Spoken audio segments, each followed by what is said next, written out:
दोस्तों, आज हम आपको इस वीडियो में हिंदू धर्म में वर्णित 84 लाख योनियों से जुड़ा रहस्य बताने जा रहे हैं। तो आप इस वीडियो को अंत तक अवश्य देखिएगा। वीडियो अच्छी लगे तो वीडियो को लाइक और चैनल को भी सब्सक्राइब जरूर करें। कमेंट बॉक्स में लिखें जय श्री कृष्ण। दोस्तों, हिंदू धर्म के प्रमुख ग्रंथों, वेदों और महापुराण में गुण, रहस्य और ज्ञान छिपा हुआ है। इनका एक चौथाई भाग भी मनुष्य जान ले तो उसके जीवन की सभी परेशानियां आपने आप ही दूर हो जाएंगी और जीवन में वह परमात्मा को प्राप्त कर लेगा। इन सभी ग्रंथों एवं पुराणों में कहीं ना कहीं 8 लाख योनियों की बात वर्णित है और सुनने में भी आती है। लेकिन क्या वाकई हिंदू धर्म में 84 लाख योनि है? धार्मिक तौर पर अगर देखा जाए तो वेदों, पुराणों और धर्म ग्रंथों में कुल 84 लाख योनियों का वर्णन मिलता है। हिंदू धर्म ग्रंथों के अनुसार जीवात्मा को जन्म और मृत्यु के चक्र से गुजरना पड़ता है, जिसे 84 लाख योनियों के रूप में जाना जाता है। यह सिद्धांत कहता है कि हर आत्मा को मोक्ष प्राप्त करने से पहले 84 लाख अलग अलग प्रकार के जीवन रूपों में जन्म लेना पड़ता है। योनियों का मतलब जीव के प्रकार से है, जिसमें जीव जंतु, पशु पक्षी, कीट पतंगे, मछलियां, वनस्पतियां, अन्य प्राणी और मनुष्य भी शामिल है। शास्त्रों के अनुसार प्रत्येक जीव को उसके कर्मों के आधार पर एक विशेष योनि में जन्म मिलता है। यह माना जाता है कि 84 लाख योनियों के इस चक्र से बाहर निकलने का एकमात्र तरीका मोक्ष प्राप्त करना है, जो कि तभी संभव है जब आत्मा मनुष्य योनि में जन्म लेकर अपने कर्मों को सुधारते हैं और धर्म के मार्ग पर चलती है। मोक्ष को आत्मा की अंतिम मुक्ति माना जाता है। जब आत्मा इस चक्र से मुक्त हो जाती है और परमात्मा में विलीन हो जाती है। मानव जन्म को विशेष रूप से महत्वपूर्ण माना जाता है, क्योंकि यह मोक्ष प्राप्ति का एकमात्र साधन है। इसका उद्देश्य आत्मा को शुद्ध करना और उसे ईश्वर के साथ एकत्व की ओर ले जाना है। जीवात्मा जब तक अपने कर्मों का फल भोग नहीं लेती, तब तक उसे योनियों के इस चक्र में बंधा रहना पड़ता है। दोस्तों, 84 लाख योनि इसलिए मानी जाती है क्योंकि यह संख्या प्रतीकात्मक रूप से संसार में मौजूद सभी जीवों और जीवन रूपों को दर्शाती है। 84 लाख योनि या अलग अलग पुराणों में अलग अलग बताई गई है, लेकिन है सभी एक ही। इन 84 लाख योनियों को 2 भागों में बांटा है। पहला योनि जय तथा दूसरा आ योनिज, अर्थात 2 जीवों के संयोग से उत्पन्न प्राणी योनिज कहे गए हैं, और जो अपने आप ही अमीबा की तरह विकसित होते हैं उन्हें आयोनिक गया है। इसके अतिरिक्त स्थूल रूप से प्राणियों को 3 भागों में बांटा गया है। नंबर 1 जलचर, यानी जल में रहने वाले सभी प्राणी। नंबर 2 थलचर, यानी पृथ्वी पर विचरण कर वाले सभी प्राणी।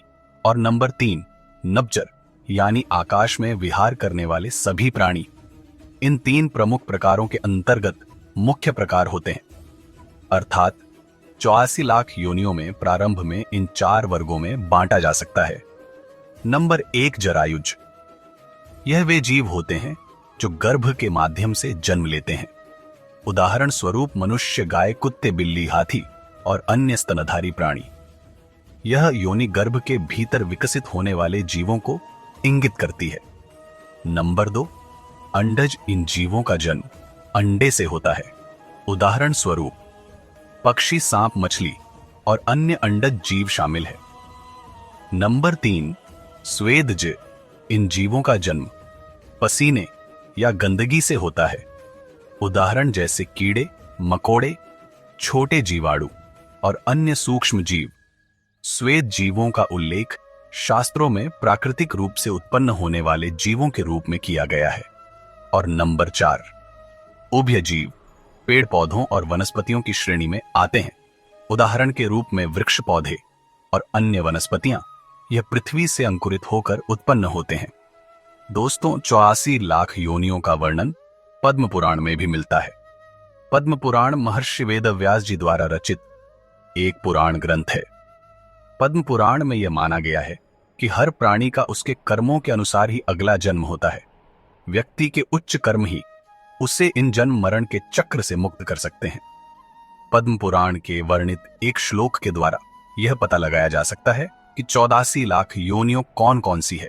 यह श्लोक है जलज नव लक्षण, स्थावर लक्ष, विमसर द्रसंख्यक पक्ष, नाम दश लक्षणम, त्रिश लक्षण पश व चतुर्लक्षण। मानव इस श्लोक में बताया गया है कि 9 लाख योनि या जल में रहने वाले जीव जंतुओं की है, 10 लाख योनि आकाश में उड़ने वाले पक्षियों की है, 30 लाख योनि या भूमि पर रहने वाले जीवों की है, 11 लाख योनियों कीड़े मकड़ों की है, 20 लाख योनि या पेड़ पौधों की है, शेष अन्य 4 लाख योनि या मनुष्य की है। दोस्तों, अब जान लेते हैं कि इन 84 लाख योनियों में मनुष्य योनि ही सर्वश्रेष्ठ क्यों मानी जाती है। 84 लाख योनियों में यह माना जाता है कि आत्मा को सबसे ऊंचा और विशेष जन्म मानव योनि में मिलता है। केवल मानव योनि में ही आत्मा को मोक्ष प्राप्त करने का अवसर प्राप्त होता है, यानी जन्म मरण के इस चक्र से मुक्त होने का मार्ग। इसलिए 84 लाख योनियों का यह चक्र आत्मा के शुद्धिकरण और अंततः मोक्ष प्राप्ति की प्रक्रिया का प्रतीक है। मनुष्य की योनि को 84 लाख योनियों में सर्वश्रेष्ठ मानने की अवधारणा भारतीय धार्मिक और दार्शनिक परंपराओं में एक गहरी समझ और मान्यता से जुड़ी है।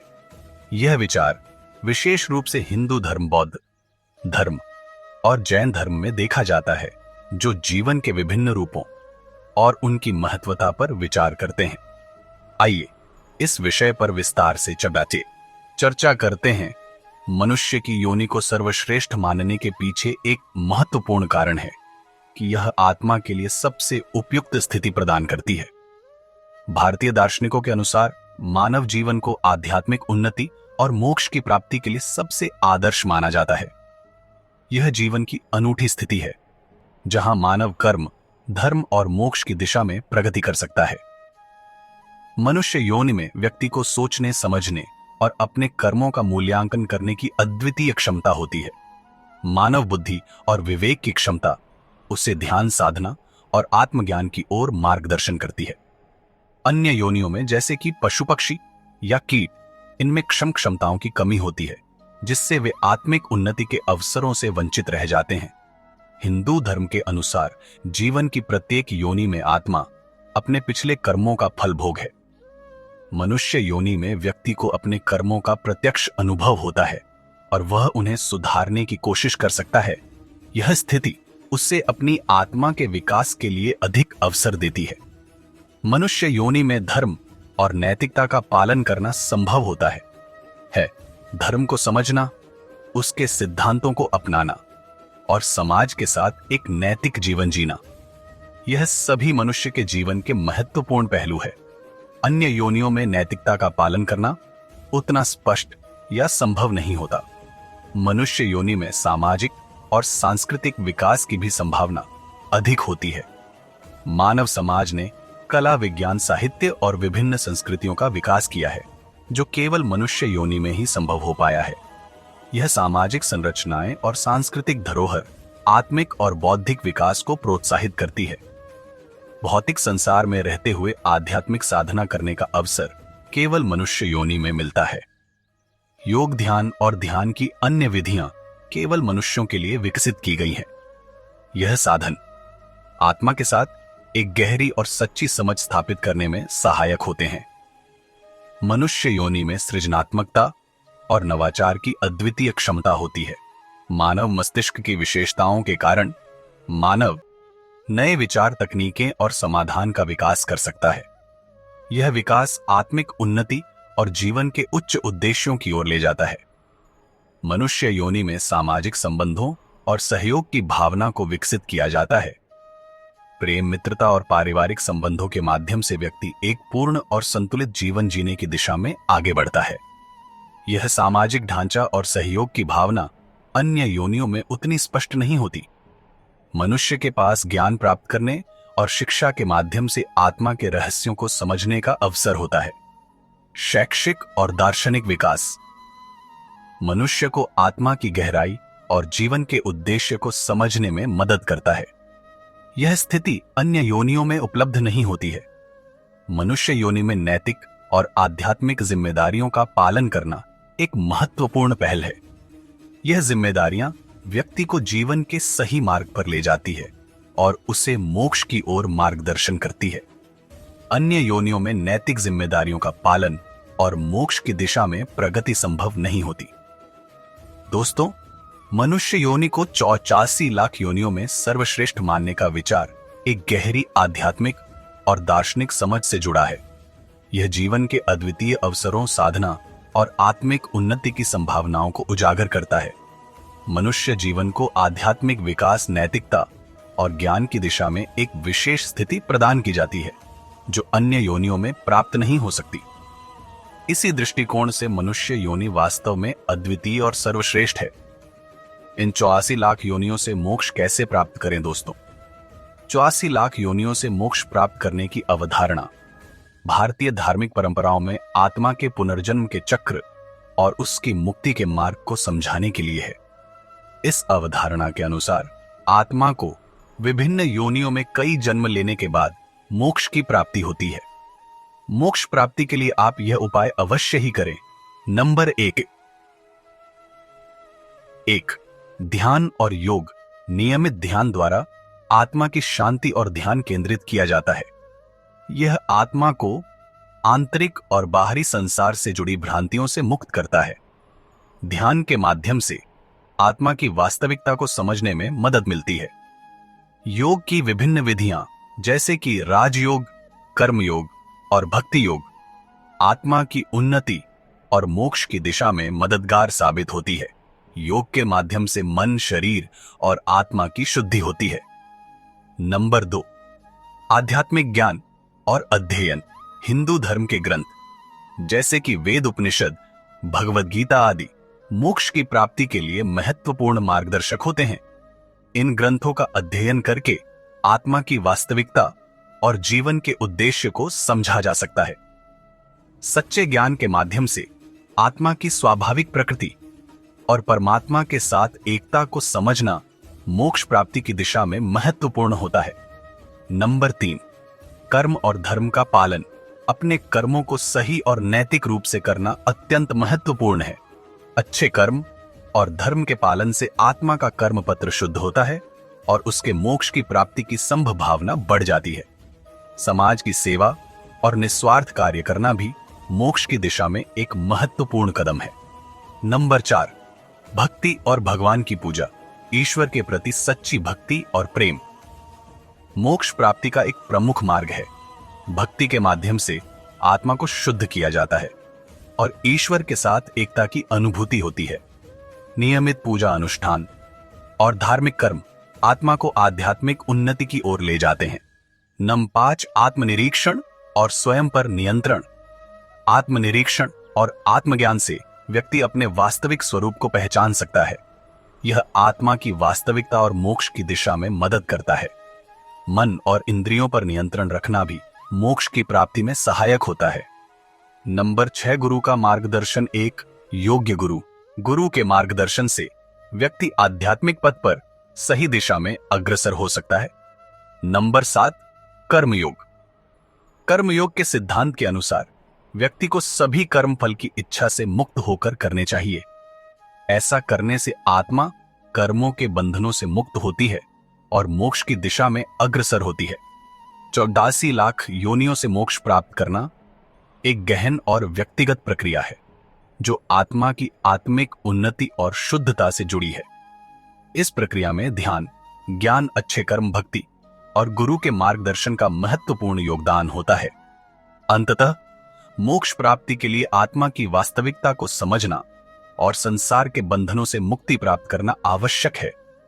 आत्मा को मनुष्य योनि का योनि कब प्राप्त होती है दोस्तों? जैसा कि हमने आपको पहले ही बताया कि हिंदू धर्म पुराणों में 84 लाख योनियों में मनुष्य योनि को सबसे उत्तम और सर्वश्रेष्ठ बताया गया है। माना जाता है कि एक आत्मा का कर्म गति के अनुसार 30 लाख बार वृक्ष योनि में जन्म होता है। इसके बाद 9 लाख बार जलचर प्राणियों के रूप में जन्म होता है, तो वही 10 लाख बार कृमि योनि में और 11 लाख बार पक्षी की योनि में जन्म होता है। वही 20 लाख बार पशु की योनि में जन्म लेने के बाद अंत में कर्मानुसार गौर का शरीर प्राप्त होता है और इसके बाद आत्मा को मनुष्य योनि प्राप्त होती है। वही इसके बाद 4 लाख बार आत्मा का जन्म मानव योनि में ही होता है और अंत में उसे पितृ या फिर देव योनि की प्राप्ति होती है। दोस्तों, आपको बता दें कि यह सभी योनियों आत्मा को कर्म के अनुसार ही मिलती है। कहा जाता है कि जब आत्मा मनुष्य योनि में आकर नीच कर्म करती है, बुरे कर्म करती है, तो उसे फिर से इन्हीं नीच योनियों में जन्म लेना पड़ता है। इसी को शास्त्रों, वेदों और पुराणों में दुर्गति कहा गया है। इसीलिए मनुष्य को मानव जीवन में रहते हुए सदैव अच्छे कर्म करने चाहिए और शास्त्रों में बताए गए नियमों का पालन करना चाहिए। तभी उसकी आत्मा को दोबारा मनुष्य योनि में जन्म लेने का अवसर प्राप्त होगा। तो दोस्तों, आशा करता हूं आपको आज की यह वीडियो अच्छी लगी होगी। अगर अच्छी लगी हो तो वीडियो को लाइक करें, अपने दोस्तों के साथ शेयर करें और चैनल को भी सब्सक्राइब जरूर करें। कमेंट बॉक्स में लिखें जय श्री कृष्ण। तो मिलते हैं अगले वीडियो में, तब तक के लिए आप अपना ख्याल रखें। जय श्री कृष्ण।